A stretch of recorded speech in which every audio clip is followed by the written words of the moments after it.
लक़द कान लकुम फ़ी रसूलिल्लाहि उस्वतुन हसनतुन लिमन कान यर्जुल्लाह वल यौमल आखिर। अल्हम्दुलिल्लाहि रब्बिल आलमीन वस्सलातु वस्सलामु अला रसूलिल्लाह व अला आलिहि व अस्हाबिहि अजमईन। रब्बि इश्रह ली सदरी व यस्सिर ली अमरी वहलुल उक़दतम मिन लिसानी यफ़क़हू क़ौली। रब्बी अऊज़ु बिका मिन हमाज़ातिश शयातीन व अऊज़ु बिका रब्बी अन यहज़ुरून। सुब्हानका ला इल्म लना इल्ला मा अल्लमतना इन्नका अंतल अलीमुल हकीम।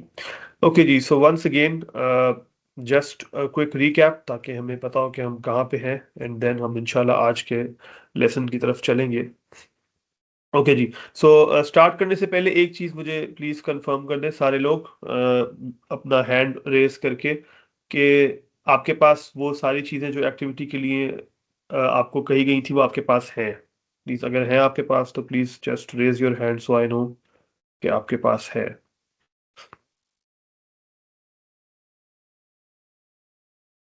1 2 ओके। ओके जी, सो हम स्टार्ट करते हैं। बाकी लोगों से मेरी रिक्वेस्ट है कि अगर नहीं है तो हम तकरीबन हाफ एन आवर तक वो एक्टिविटी स्टार्ट करेंगे, या मे बी 20 मिनट्स के बाद। तो तब तक कोशिश करें कि आपके पास अगर वो चीज़ें आ सकती हैं तो आ जाएं। इट वुड बी गुड कि अगर वो एक्टिविटी आप अपने हाथ से करेंगे। ओके जी, सो लेट्स बिगिन। हमने हमेशा से ये कहा है जी कि रसूलुल्लाह सल्लल्लाहु अलैहि वसल्लम की जब से प्रॉफिटहुड आया तो उसको, उस स्टेज को 5 स्टेजेस में डिवाइड किया जा सकता है। स्टेज 1 जिसमें रसूलुल्लाह सल्लल्लाहु अलैहि वसल्लम ने प्राइवेट दावा दी, प्रॉफिटहुड डिक्लेयर नहीं किया, ये हम कवर कर चुके हैं। स्टेज 2 जब आपने पब्लिकली डिक्लेयर कर दिया अपना प्रॉफिटहुड, और मक्कन पीरियड सारा का सारा यहाँ तक जाता है। देन मदनी स्टेज 3, मदनी पीरियड, उसका स्टार्ट 0 से लेके 6 हिजरी तक, इसमें ओपन दावा और सिर्फ कुरैश के साथ आपकी जंगें हुई हैं। ये इस फेज के अंदर हम अभी हैं, ठीक है जी। बाकी अगले 2 फेज में वो हम बाद में देखेंगे। सो अब जरा बैकग्राउंड अगेन, मदीना के बारे में बहुत दफा हम डिस्कस कर चुके हैं, but still it's good to know, क्योंकि आज जो हम चीजें डिस्कस करेंगे उनको अगर आप कंप्लीट तरीके से समझना चाहते हैं तो ये जरूरी है समझना, या रिमाइंडर अच्छा है कि मदीना में रसूलुल्लाह सल्लल्लाहु अलैहि वसल्लम के आने से पहले क्या था। जूइश ट्राइब्स थी, बनु नुज़ैर, बनु कुरैज़ा और बनु कैनका, ठीक है जी। और इन्हीं के बारे में हम आज डिस्कशन करेंगे। और अरब ट्राइब्स दो थी, बनु खजरज और बनु औस, ठीक है। और हमने ये पहले डिस्कस किया था कि खजरज और औस के दरमियान बहुत सारी जंगें रहा करती थी, और बुआस एक जंग थी जो 10 साल तक चली थी, बहुत बड़ी जंग थी, राइट। और हमने ये डिस्कस किया था कि बहुत ज्यादा अदावतें थी इनके दरमियान, यहां तक कि इसके इनके सीनियर लोग जो थे, जो बड़े बड़े बुजुर्ग थे, जब वो मर गए और उसके बाद नई यंग जनरेशन ने लीडरशिप संभाली, तो उन्होंने ये सोचा कि हम लड़ लड़ के ऐसे ही जो अपना टाइम जाया करें, और उनको फिर इस्लाम की दावत पहुंची, और वो लोग जो थे वो उनमें वो लोग जो थे उन्होंने फिर इस्लाम कबूल किया। और अब क्या सिचुएशन हो चुकी है इस्लाम के बाद, अब ये औस और खजरज बिल्कुल ब्रदरहुड हो चुके हैं, यानी बिल्कुल ऑपोजिट सिचुएशन हो चुकी है। पहले क्या हो रहा था, वंस अगेन, कि ये जूस जो थे वो इनको लड़वा के आपस में इसको एक्सप्लॉइट कर रहे थे। एक्सप्लॉइट किस तरह कर रहे थे? इकोनॉमिक बेनिफिट्स ले रहे थे, ठीक है, और इसके जरिए वो अपने बेनिफिट्स गेन कर रहे थे। लेकिन अब जब ये ब्रदरहुड हो गया तो इससे सबसे ज्यादा प्रॉब्लम जूस को हुई है, राइट। अब हुआ क्या है? अब हुआ ये है कि जब कॉन्स्टिट्यूशन ऑफ मदीना आया तो अब 4 तरह के लोग हैं। एक मुसलमान है, जो कि जिनकी अपनी एक अपनी उम्मा है और उनके अपने कानून है जिसके मुताबिक वो फैसले करते हैं। यहूद को रसूलुल्लाह सल्लल्लाहु अलैहि वसल्लम ने आजाद छोड़ा हुआ है, तुम अपने फैसले खुद करो, मुशरिकीन अपने फैसले खुद करें। यानी आपने एक बहुत ही एक हार्मनी क्रिएट कर दी मदीना के अंदर, राइट। बट और बाकी जो लोग थे, एक अवामुन नास है जो ना उसमें आती ना उसमें आती, उनकी बात ही। अब इससे हुआ क्या है? इससे हुआ यह है कि इससे पहले क्या चल रहा था? इससे पहले ये चल रहा था कि यहूद जो थे, जिनको हम जूस कह रहे हैं, वो दे हैड सुपीरियोरिटी। सुपीरियोरिटी क्यों थी उसके ऊपर हम भी आते हैं, लेकिन फिलहाल ये समझ ले कि ये जो जूस थे, इनको एक एक जागीरदारी कह लें, या चौधराहट इनकी एक बनी हुई थी मदीना के अंदर। बट अब वो कॉम्प्रोमाइज हो चुकी है। अब वो कॉम्प्रोमाइज हो चुकी है, जिसकी वजह से इनके अंदर ये अदावतें आ रही हैं। तो अब जरा एक चीज को देखिएगा जरा, कि ये थोड़ा सा साइड नोट पे हो जाएगा, but I think it's good कि रसूलुल्लाह सल्लल्लाहु अलैहि वसल्लम ने जो बॉन्ड बिल्डिंग की है, ये जो औस और खजरज को साथ साथ मिला दिया और कहा है जी कि औस और खजरज बिल्कुल भाई भाई और शीरो शक्कर है, और इसके साथ मुहाजिरीन को भी ऐड कर दे जो कि मक्का से हिजरत करके आए हैं, अब ये सब आपस में भाई भाई है। ये ब्रदरहुड जो रसूलुल्लाह सल्लल्लाहु अलैहि वसल्लम ने बिल्ड किया है, ये किस चीज के ऊपर है? ये रिलीजन के ऊपर है। अच्छा, आज हमें बॉन्ड्स ऑफ नेशनैलिटी बताए जाते हैं कि जी नेशनैलिटी जो है ना वो असल बॉन्ड होती है, राइट? लेकिन एक मिनट के लिए, ये सिर्फ आपको कंपैरिजन दिखाना मकसद है। I think I am sure कि आप सब लोग जो है वो बहुत माशाल्लाह से इंटेलिजेंट लोग हैं। एक मिनट के लिए सोचे, ये नेशनैलिटी में हमें क्या चीजें मुश्तरक करती हैं, क्या चीजें हमें जोड़ती हैं? कि हम एक लैंड में रहते हैं, सारे के सारे पाकिस्तान में रहते हैं। अच्छा, हमारा स्किन एक तरह की है, हमारी एथनिसिटी एक है, और मे भी शायद हम खाने एक तरह के खाते हैं, राइट? रोटियां चपातियां खाते हैं और दैट्स इट, राइट? लेकिन रिलीजियस बॉन्डिंग क्या करती है? वो आपको बिलीफ पे जोड़ती है। अच्छा, ये क्यों जरूरी है? क्योंकि जब आपके बिलीफ सेम है, आपके बिहेवियर सेम है, आपके बिलीफ सेम है, आपका कल्चर सेम हो जाएगा, आपकी वैल्यूज सेम होंगी, आप सेम चीजों को वैल्यू करेंगे, आपका एक दूसरे के साथ रहना ज्यादा अच्छा हो जाएगा, आपकी बॉन्डिंग सही वाली बनेगी। This is the real bonding. लेकिन अफसोस कि आज हम इनके ऊपर लगे हुए हैं, नेशनैलिटी बॉन्डिंग जिसकी कोई वैल्यू नहीं है। आई मीन जिसकी वैल्यू तो छोड़े, एक मिनट के लिए इस्लाम को साइड पे भी कर दे। Does it make any sense कि वो लोगों के साथ मेरी बॉन्डिंग ज्यादा होगी जिनसे मेरा कलर मैच करता है, मैं कपड़े उनकी तरह के पहन लेता हूं, और मेरा खाना उनकी तरह का है, या उनसे बॉन्डिंग होगी जो सोचते मेरी तरह है, जिनका नजरिया वो है, जिनका वर्ल्ड व्यू वो है जो मेरा वर्ल्ड व्यू है? It doesn't make any sense. But आज आप देखिए कि हम इसके अंदर बिल्कुल भरे हुए हैं, बस नेशनल बॉन्डिंग, नेशनैलिटी नेशनैलिटी, वो पाकिस्तान इंडिया और ये और वो। हमने ये जंगें छेड़ी हुई है, और मुस्लिम कंट्रीज आपस में लड़ रही है। किस बेस पे लड़ रही है? किस चीज को वो बेस बना के लड़ रहे हैं कि हमारी टेरिटरी? जबकि वैल्यूज सेम है, बिलीफ सेम है। ये तो होना नहीं चाहिए था, सिर्फ इस नेशनैलिटी बॉन्डिंग की वजह से, जिसको रसूलुल्लाह सल्लल्लाहु अलैहि वसल्लम ने खत्म किया था, बाय द वे।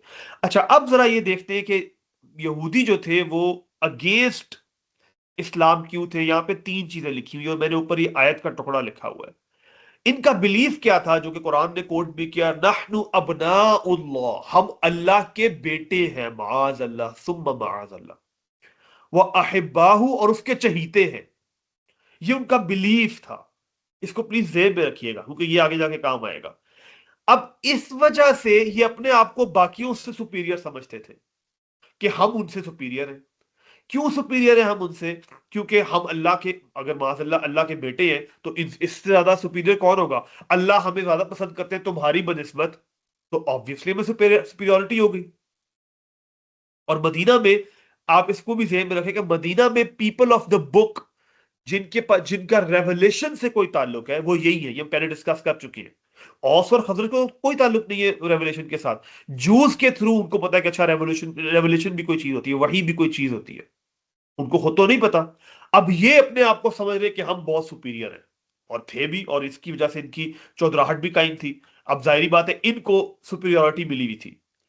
और मैंने ये पहले आपको बताया कि ये इकोनॉमिक बेनिफिट्स गेन करते थे औस और खजरज को आपस में लड़वा के। और आज भी आप देखिए यही होता है, आज भी यही चीज होती है। मिसाल के तौर पे आज भी ये जो मुस्लिम कंट्रीज जब आपस में लड़ती हैं, कभी आपने सोचा है इससे?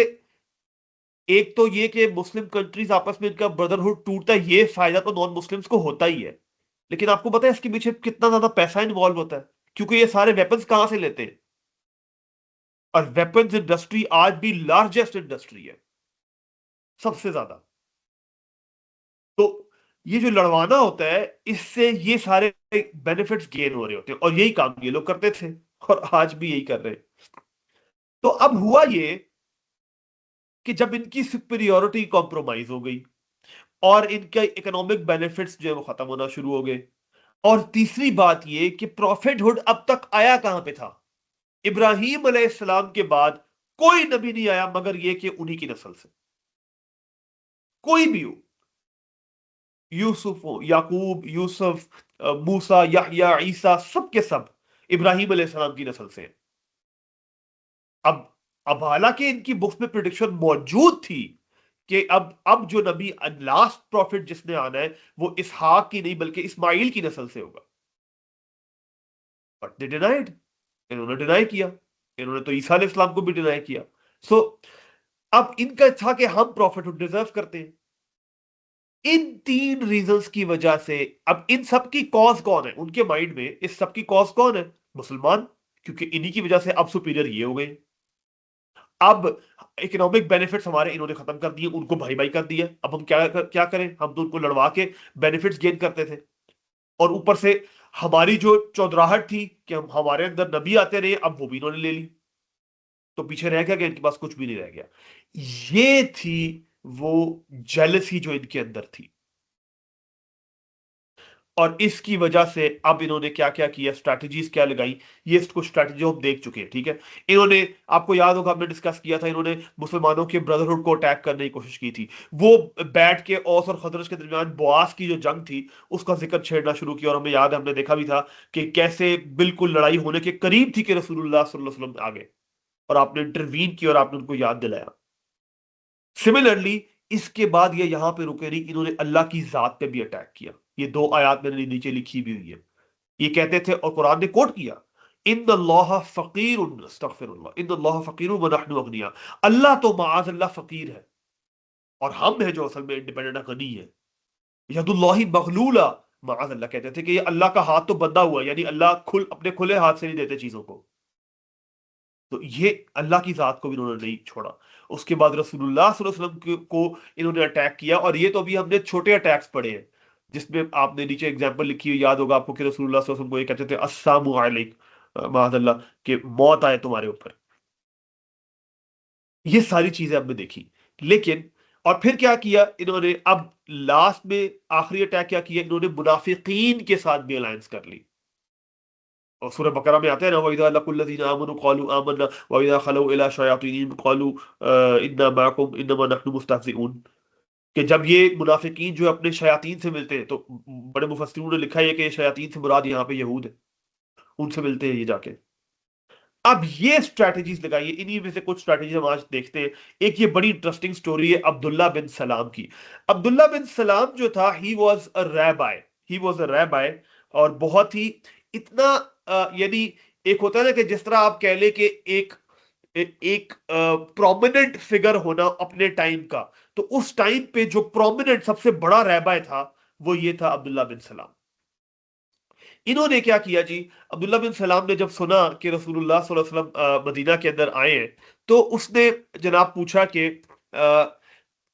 मैं तुमसे, रसूलुल्लाह सल्लल्लाहु अलैहि वसल्लम के पास आया और कहा कि मैं आपसे तीन चीजें पूछूंगा, मैं आपसे तीन चीजें पूछूंगा। सबसे पहली चीज ये, और ये इस इन तीन सवालों का जवाब वही दे सकता है जो सच्चा नबी हो। तो रसूलुल्लाह सल्लल्लाहु अलैहि वसल्लम ने कहा ठीक है पूछो। तो उसने पहला सवाल किया कि रोजे क्यामत के आने का पहला साइन क्या होगा। दूसरा सवाल, जन्नत में जब लोग एंटर होंगे तो वो पहला खाना क्या खाएंगे। और तीसरा सवाल ये कि एक बच्चा जो है वो अपनी मां से ज्यादा रिजेंबल करता है या अपने बाप से ज्यादा रिजेंबल करता है। अब ये रसूलुल्लाह सल्लल्लाहु अलैहि वसल्लम ने जब ये सवाल उसने किए, तो आपने कहा कि जिब्रील अभी अभी मेरे पास आए हैं और उन्होंने आके मुझे इन तीनों सवालों के जवाब दिए। तो अब्दुल्ला बिन सलाम ने कहा कि ये जिब्रील वो फरिश्ता है जिससे यहूद को बहुत बुग़्ज़ है, उनका दुश्मन है। क्यों? क्योंकि फॉर ऑब्वियस रीजंस। अब रसूलुल्लाह सल्लल्लाहु अलैहि वसल्लम ने फिर फरमाया, अम्मा अव्वलु अशरात अस्साअ, के पहली जो कंडीशन है कि डे ऑफ जजमेंट आ जाएगा, फन्नारु तहशुरु नास मिनल मशरिक़ि इलल मगरिब, कि एक आग आएगी जो कि लोगों को हाँक देगी मशरिक से मगरिब की तरफ, एक आग आएगी। और जहां तक बात है कि पहली चीज वो क्या खाएंगे, तो फजियादतु कबिदहूत, तो वो मछली की कलेजी होगी जो कि वो खाएंगे। देन वो अम्मा शबहू फिल वलद, और जहां तक ये बात है कि बच्चा किसकी निस्बत रखता है, तो जिसका जिसका फ्लूइड जो है वो सबकत ले जाता है, उसकी मुशाबहत जो है वो बच्चा इख्तियार करता है। तो ये बहरहाल आया। अब हुआ क्या कि जैसे ही अब्दुल्ला बिन सलाम ने ये जवाबात सुने तो उसने साथ ही कलमा पढ़ दिया, अशहदु अल्ला इलाहा इल्लल्लाहु वहदहु ला शरीका लहु व अशहदु अन्ना मुहम्मदन अब्दुहु व रसूलुहु, ये उसने कलमा पढ़ दिया। और उसके बाद कहा कि या रसूलुल्लाह सल्लल्लाहु अलैहि वसल्लम, ये जो यहूदी है ना, ये बहुत ही झूठे लोग हैं। जब इनको पता चल जाएगा ना कि मैं इस्लाम ले आया हूं, तो ये कहेंगे कि ये तो बंदा था ही ऐसा, ये तो अच्छा था ही नहीं, ये कौन सा कोई बड़ा आलिम है, ये ले भी आया तो कौन सी बड़ी बात है। तो अब हुआ क्या कि जब ये लोग रसूलुल्लाह सल्लल्लाहु अलैहि वसल्लम के पास बाकी यहूद के रहबाइज आए, तो आपने उनसे पूछा, आपने कहा ये अब्दुल्ला बिन सलाम जो है ये कैसा बंदा है तुम्हारे यहाँ?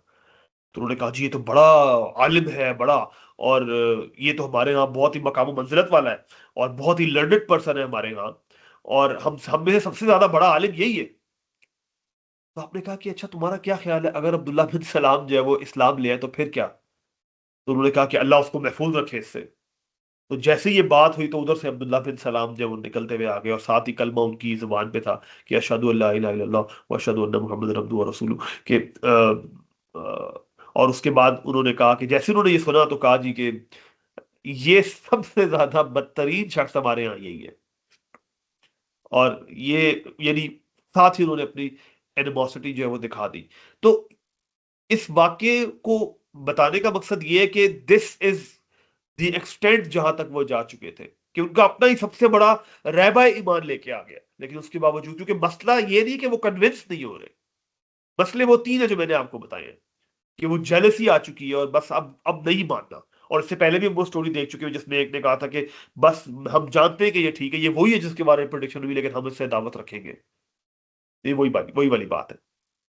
कुरान ने इसके ऊपर कमेंट भी किया कि लईसु सवाअन मिन अहलिल किताबि उम्मतुन क़ाइमतुन, यानी इन आयत का मफहूम ये है कि दो, सारे के सारे जो अहले किताब यानी यहूद वो बराबर नहीं है, इनमें से कुछ अच्छे हैं, ये लिखा हुआ है ना, यतलून आयातिल्लाहि आना आना अल-लैली व हुम यस्जुदून, कि ये रातों को, इनमें से कुछ ऐसे भी हैं जो रातों को खड़े होते हैं, क़याम करते हैं, अल्लाह की आयत की तिलावत करते हैं और सजदे करते हैं।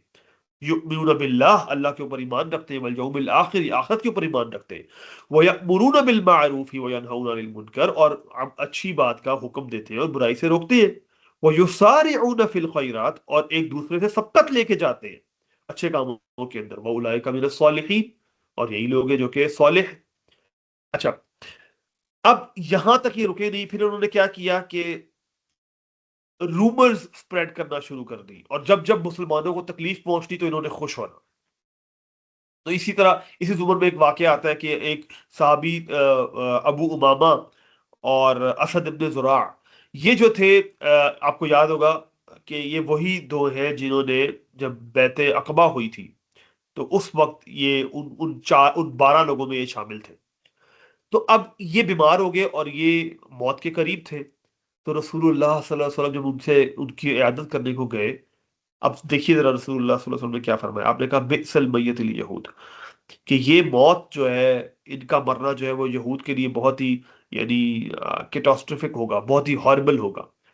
वो कहेंगे कि देखो अगर ये इतना ही नबी है और इतना ही माज अल्लाह अल्लाह के करीब है, तो इनकी मौत को रोक क्यों नहीं लेता इनको जबकि मैं जो है ना तो इनके नफे का मालिक हूं, ना ही इनके नुकसान का मालिक हूं।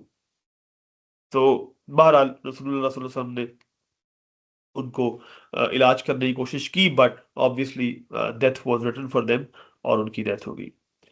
और अब तीसरी चीज जो एक बहुत बड़ा, अब देखिए, अगर इंसान ईमान लाना चाहे तो उसके लिए वाकयात बहुत से हो रहे होते हैं। तीसरा, इन्होंने प्रोपेगेंडा ये किया कि इन्होंने क्लेम करना शुरू कर दिया कि हमने मुसलमानों के ऊपर कोई ऐसा सेहर, कोई जादू कर दिया है कि इनके यहाँ अब कोई भी जो है ना वो बच्चा नहीं हो सकता, तो इनको कोई औलाद नहीं हो सकती। और बहुत टाइम गुजरा कि कोई भी male child was not born to any Muslim, यहां तक कि अस्मा बिनते अबू बकर वो कहती है कि मैं जब मक्का से चली थी हिजरत करने के लिए, तो वहां at that time I I was carrying, और उसके बाद जब मैं मदीना पहुंची और कुबा के अंदर थी, तो हजरत अब्दुल्ला इब्न जुबैर की विलादत हुई। और मैं उनको रसूलुल्लाह सल्लल्लाहु अलैहि वसल्लम के पास लेके गई। रसूलुल्लाह सल्लल्लाहु अलैहि वसल्लम ने उनको पकड़ा, अपनी गोद में रखा, और फिर एक खजूर मंगवाई, और कुछ वही जो आपका मामूल था कि आपने हल्का सा उसको दांत से चुबा के नरम किया, फिर उसके उनके मुंह में डाली, और उसके बाद वो पहली चीज थी जो उनके मुंह के अंदर गई, और फिर उन्होंने दुआ की बच्चे के लिए, वही जो पूरा तहनीक का हमारे यहाँ सुन्ना है रसूलुल्लाह सल्लल्लाहु अलैहि वसल्लम की, वो सारा कुछ किया। और ये ही was the first new born to be in Islam, यानी इस्लाम का पहला जो बच्चा था, it was Abdullah ibn Zubair. So again ये उनका जो क्लेम था, ये भी गलत साबित हो गया। अब यहां पे मैं आपसे एक सवाल करता हूं, ठीक है जी, मेरा आपसे एक सिंपल सा सवाल है, मैंने आपको बताया अभी जूस का हमने देखा, मैं बल्कि इस तरह करता हूं कि आपके सामने स्लाइड भी ले आता हूं ताकि आप बेहतर तरीके से मुझे जवाब दे सके। सवाल मेरा ये है कि आपके ख्याल में जूस की जेलसी क्यों थी, वाई वर दे जेलस? ये तो हमने देख लिया ना, जेलसी की तीन कॉजेस थी, आपके ख्याल में वो जेलस क्यों थे? मैं वो स्लाइड भी आपके सामने रखता हूं ताकि हम जरा सही तरीके से बात कर सके। हाँ जी, यहाँ पे तीन रीजन लिखी हुई है ना। अब मैं आपसे पूछना ये चाह रहा हूँ कि रूट कॉज क्या है उनकी जेलेसी की। यहाँ तो मैंने तीन चीजें लिखी हुई है कि उनकी सुपीरियोरिटी कॉम्प्रोमाइज हो गई, और उनके इकोनॉमिक बेनिफिट खत्म होना शुरू हो गए, वो प्रॉफिटहुड को अपना अपना हक समझते थे। What do you think is the root cause of all of this, जिसकी वजह से सारा चीज जन्म ले रही है? क्या ख्याल है एनीवन? हाँ जी प्लीज नबराज। सर क्योंकि वो ना अपने आप को एक एथनिसिटी की साइड से देख रहे थे कि हमारी ब्लड लाइन ये डिजर्व करती है। वो बिलीफ से ठीक अपने है, आप को नहीं वो कर रहे थे। ठीक है। And why would I I want कि हम रूट कॉज में जाए, why would someone think this way? ये माइंडसेट कहां से बनेगा? अस- अस्सलाम वालेकुम जी जी, सर। जी जी, वालेकुम सलाम जी, प्लीज। ये ये वही है जैसे शैतान ने तकब्बुर किया था, ओके ओके, बिल्कुल ठीक अपने है, आप क्लोज, को क्लोज सुपीरियर क्लोज। समझना ओके ओके, दूसरों कि से मैं। सुपीरियर समझना। Thank you thank you. इसके लिए ये जो आपने बात की है, इसके लिए जो कुरानिक टर्म या इस्लामिक टर्म है, दैट इज कॉल्ड उज्ब। इसको बहुत ध्यान से सुनिएगा, इसको उज्ब, उज्ब का मतलब होता है you start becoming impressed with your self, अपने आप से इंप्रेस होते रहना। ओ यार, आई मैं तो बहुत अच्छा हूँ, मेरे अंदर तो ये भी है, मेरे अंदर तो ये भी, अपने आप से इंप्रेस होते रहना। दिस इज कॉल्ड उज्ब, self admiration, if you would like to call it. यही डिजीज इनको लगी है, ये जो उज्ब है, यही डिजीज इनको लगी है। अगर आप गौर करें, they they started becoming impressed with themselves, और फिर इसकी लिमिट कोई नहीं होती, और ये चीज जाके एंड कहां पे हुई? इन्होंने कहा जी हम अल्लाह के बेटे हैं और हम उसके चाहिए थे, यहां तक फिर एंड होती है। And this is the feeling जो कि बाकी सारी चीजों को जो है वो जन्म देती है। तो अब हम जो है ना वो एक्टिविटी जो है ना वो करना शुरू करते हैं, जो चीजें मैंने आपसे कही थी। सो अपने पास वो चीजें निकाल ले, ये चीजें हमें चाहिए, मैं आपके सामने डिस्प्ले भी कर देता हूँ। हाँ जी, एक पानी का जो ग्लास है वो हो, ठीक है जी, या कोई भी वाटर जिसके अंदर हो, और ऐसे, ये आपके सामने स्क्रीन पे आपको नजर भी आ रहा है, ठीक है जी, ऐसे। और एक मिनट, अच्छा जी, ये हो इस तरह से, और जैसे कि हमने यहाँ पे किया हुआ है, और फिर आपके पास कोई ड्रॉपर होना चाहिए जिससे आप ड्रॉप कर सकें कोई भी कलर्ड लिक्विड, ठीक है जी। सो आप में से जो जो रेडी है वो प्लीज अपना हैंड रेस कर दें टीम्स में, ताकि हम फिर स्टार्ट करें इसको इंशाल्लाह।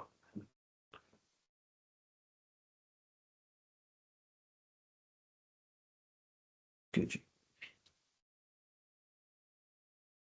ओके जी, सो हम स्टार्ट करते हैं जनाब। अब हमने करना क्या है, ये आपको पानी नजर आ रहा है, और ये बिल्कुल साफ है, क्लीन वाटर है, ठीक है, as clean as it can be. अब जरा देखिएगा कि अगर मैं इसके अंदर एक ड्रॉप डालूं, ठीक है, लेट्स सी, मैंने एक ड्रॉपर लिया, मैंने एक ड्रॉप डाला है, ठीक है। अब मैंने इसके अंदर एक ड्रॉप डाला है ब्लैक कलर का, तो यू थिंक कि इसमें इस पे कोई इफेक्ट पड़ा है? इस पे कोई इफेक्ट पड़ा है? क्या ख्याल है? हाँ जी, कोई पड़ा इफेक्ट? नहीं, देखो नीचे ब्लैक ब्लैक का नजर आ रहा है, ये देखिए जी। हाँ जी, बताएं जी, कोई इफेक्ट पड़ा है? एनीवन कोई जवाब देना चाहेगा? नहीं, नो नो सर, कोई इफेक्ट माइनर नहीं पड़ा।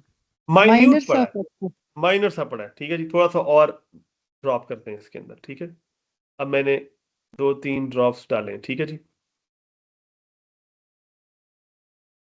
और मैं डालता जा रहा हूँ ड्रॉप्स, ठीक है, यहां तक कि हमने अच्छा खासा ड्रॉप्स इसके अंदर डाल दिया है, ठीक है।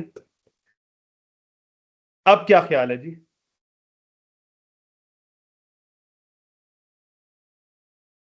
अब विजिबल हो रहा है, नजर आ रहा है। अब ये चेंज हो गया ना, इसका कलर भी चेंज हो गया। कैन एनीबडी टेल मी कि ये जो कलर मैंने ऐड किया है, इससे इस पानी की क्या क्या चीजें चेंज हुई हैं? हाँ जी, कलर सर चेंज हुआ है, और और भी, यस यस, सही जवाब दे रहे थे, कौन था? प्योरिटी प्योरिटी प्योरिटी चेंज होगी इसकी, कलर चेंज हुआ, इसकी प्योरिटी खराब हो गई, अब ये प्योर नहीं रहा। और तीसरी चीज जो बहुत एविडेंट है, टेस्ट। हाँ, टेस्ट भी चेंज हो गया, बिल्कुल ठीक है। टेस्ट उसी के अंदर आ जाएगा जो तीसरी चीज है, यानी इसकी प्रॉपर्टीज चेंज हो गई हैं। अब जो पानी की पानी नहीं रहा। प्रॉपर्टीज थी, मैं वो काम इससे ले सकता हूं क्या? मिसाल के तौर पे पानी की प्रॉपर्टी है कि जिस चीज के ऊपर मैं डालूंगा किसी चीज के ऊपर, तो उसको क्लीन कर देगा। अब मैं कैसे ये काम ले सकता हूं? नहीं, नहीं। इसका मतलब ये हुआ कि ये तीनों चीजें इसके अंदर ये डालने से चेंज हो गई। अब प्लीज गौर से मेरी बात सुनिएगा। वो जो साफ पानी था ना, साफ पानी था, ठीक है, जो साफ पानी था, दैट वाज हमारी ट्रू नेचर, फितरा, फितरत अल्लाह अल्लती फतर अन्नास अलैहा, कि उस फितरत पे जिसने, अल्लाह ने अपनी फितरत पे जिस पे इंसानों को पैदा किया, प्योर, वो प्योर थी। अब हुआ क्या है, उज्ब का एक ड्रॉप गया, उज्ब का एक ड्रॉप इसके अंदर गया। उज्ब क्या था? उज्ब क्या था? अपने आप से इंप्रेस हो जाना, अपने आप को कुछ समझना, ओ हो, मैं तो बहुत जबरदस्त चीज हूं। वो एक उज्ब आया, और अभी मैं आपको बताऊंगा कि उज्ब से होता क्या है, क्या क्या बीमारियां उससे जन्म लेती हैं। लेकिन ये सारा का सारा कुछ करप्ट हो गया, आपकी फितरा आहिस्ता आहिस्ता। पहले एक ड्रॉप आया, मैंने इसलिए आपसे एक ड्रॉप डालने के बाद पूछा था कि क्या ये इसमें कोई मसला हुआ है, आपने कहा नहीं।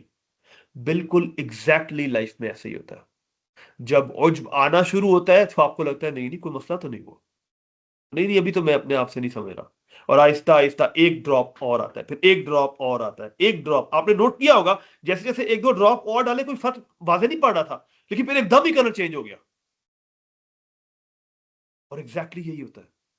रसूलुल्लाह सल्लल्लाहु अलैहि वसल्लम ने क्या फरमाया कि जब तुम में से कोई एक शख्स गुनाह करता है तो उसके दिल पे एक दाग लग जाता है, और फिर वो गुनाह करता रहता है, यहां तक कि पूरा दिल बिल्कुल ऐसे ही स्याह हो जाता है। अब जरा इसको समझे कि उज्ब से क्या हो रहा है, उज्ब का मतलब क्या है, उज्ब से हो क्या रहा है। जब आपने अपने आप को कुछ समझना शुरू कर दिया, आप अपने आप से इंप्रेस होना शुरू हो गए, अब सबसे पहली चीज जो आपकी लाइफ से उसी वक्त निकल जाएगी, वो शुक्र है। शुक्र निकल जाएगा। क्यों? शुक्र क्या है? शुक्र ये है कि आप किसी को शुक्र शुक्र कब किसी का अदा करते हैं? एक चीज अगर मैं डिजर्व करता हूं, मेरा हक है, और मुझे मेरा हक कोई दे रहा है, क्या हम उसको थैंक यू शुक्र करते हैं? नहीं। कोई एहसान तो नहीं किया यार, मेरा राइट था भाई।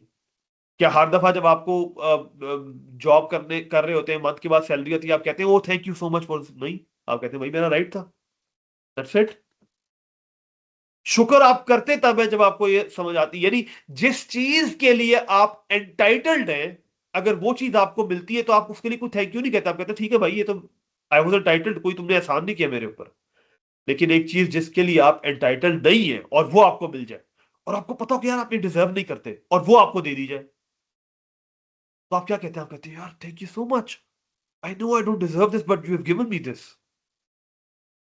तो उज क्या करता है, जब आप अपने आप को कुछ समझते हैं तो आपके अंदर ये फीलिंग आना शुरू हो जाती है कि आई एम एंटाइटल्ड, मैं डिजर्व करता हूं, I deserve a good life, I deserve these things, I deserve these blessings. ये जो मेरा एक अच्छी लाइफ मैं डिजर्व करता हूं, ये मेरे हाथ सही सलामत हो, मेरी आंखें काम कर रही हूं, मेरी हेल्थ में कोई प्रॉब्लम ना होगी, मैं डिजर्व करता हूं, I am entitled to this. मेरी लाइफ में अच्छे फाइनेंसेस हो, अच्छे रिलेशनशिप हो, सब कुछ अच्छा हो, ये मैं डिजर्व करता हूं, ये मैं एंटाइटल्ड हूं इस पे। ये सोच आना शुरू हो जाती है।